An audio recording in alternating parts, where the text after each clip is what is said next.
This is Rob Liefeld. Kai Review is going down. Hey guys, just finished watching Agents of S.H.I.E.L.D. Season 6, Episode 8, Collision Course, Part 1.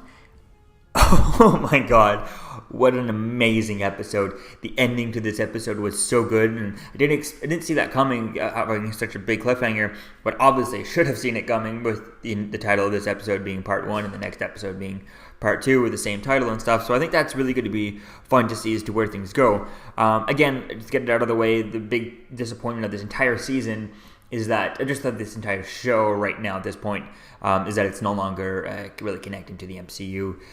They're not even, this is still happening all pre-Infinity War, which is kind of disappointing. And if you've seen what happened in Far From Home, specifically into either the mid-credit or end-credit scenes, that would be a really cool thing to play on, to have kind of going on throughout this show, but because this is before Infinity War, they don't know anything, they're just way behind. So this is why I'd love to see this show move to the Disney streaming service or whatever, get Kevin Feige involved with this show, get him on as an executive producer so that he can just say, here's what you need to know from the movies. They can write out their full-on script, write the full season, whatever they want to do, okay, and then give it to Kevin Feige, and he goes, here's what, based on this script, here's what you need to know for the upcoming movies. Here's how this would affect your show with these movies type thing. And I think that would be really cool to see that, getting the bullet points that they need to know. But they're just not that organized enough to do that. So we'll have to wait and see as to where things go with the Disney streaming service, Disney Plus, later on.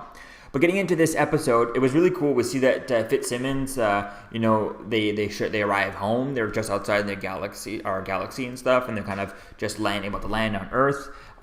We see that Mac gets 10% of Deke's company because he wants Deke to help fix some tech thing, and he's threatened to tell what's her face, Chloe. Threatened to tell Daisy about what he saw in Deke's kind of virtual reality thing type thing, and I think that was kind of interesting dealing with that. Although he said he was going to show her proof, which I don't understand. Does he have proof? He just saw that on a computer screen at one point. So does he actually? How does he have proof of that? It doesn't make sense for him to say that. For him to to have that kind of proof and understand that. We find out that S.H.I.E.L.D, is the creator of these Shriek things. Obviously, she's the one with the red hair who brought Simmons and Fitz and Simmons back, bringing them back to Earth and stuff. And I think that's kind of interesting, but it was obviously kind of predicted that in the last episode. So I like the way they kind of did it here. It wasn't like a big reveal, because it was fairly obvious. I think that was kind of interesting. And I like how they kind of use it a little bit, since that's kind of a reveal that's kind of predictable and you could see that coming.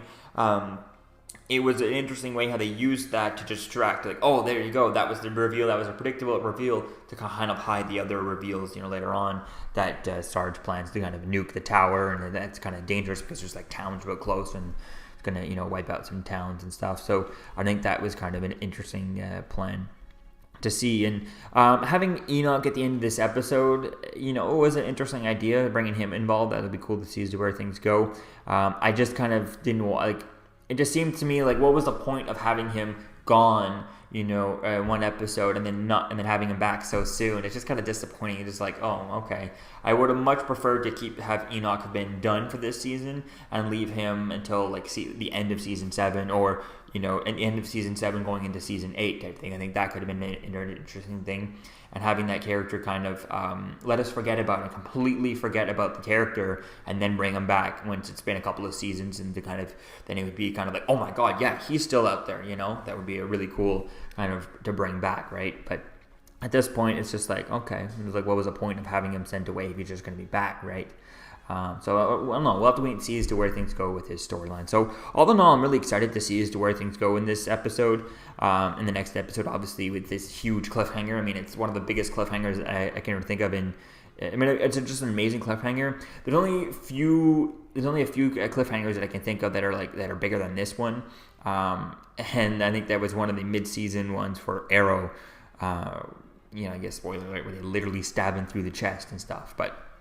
And I think that was really cool there. But here, I think this is really good, is an interesting cliffhanger. I definitely can't wait to see as to where things go this weekend. So let me know what you think, guys, about this episode in the comments below. Did you like it? What did you not like about it? How would you like to have seen them interact with how would you like to see this show going forward in order to make sure that they could still keep these amazing seasons, which these seasons are really good. It's just very disappointing that they're not connecting to the MCU, to connecting to the movies or anything like that. So I'd like to see this thing move to the show move to Disney Plus. Keep the 10 episodes budget, whatever.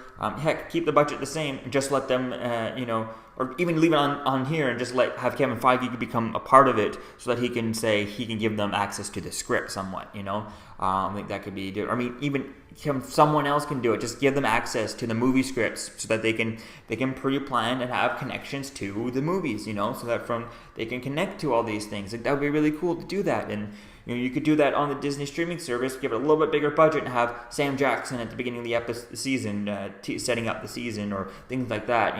Little cameos. Maria Hill should be on here. It's been a long time since we've seen Maria Hill. And just the connection to the wider MCU was what sold the show, was what got me so interested. It's the best part of the first season was that connection to Winter Soldier, and we've completely lost that. We haven't had anything like that ever since. We haven't full-on connected to a movie since that. There was a connection to Thor: The Dark World, which was very little. It was kind of boring and not interesting, but we haven't had a connection to any movie. And the last thing was just, that movie's happening. We don't know what's happening in that movie, but we're just going to say, yeah, that movie's happening. That was all there was. So very disappointing for that. But these stories alone are kind of interesting, kind of good, and the CGI is getting a lot better with this shorter season. So let me know what you think, guys, about this episode in the comments below, and I'll see you guys in the next video. Peace out. We're here for Kyle Reviewed on YouTube, the very best Kyle Reviewed channel on all the YouTube Kyle Reviewed channels. You got that? You got that right? Thank you for watching Kyle Reviewed. Deadpool and I thought it was fantastic. You need to like, you need to subscribe. You know how it's done. Like, subscribe. Right, DP? All right, Kyle Reviewed. Cool channel.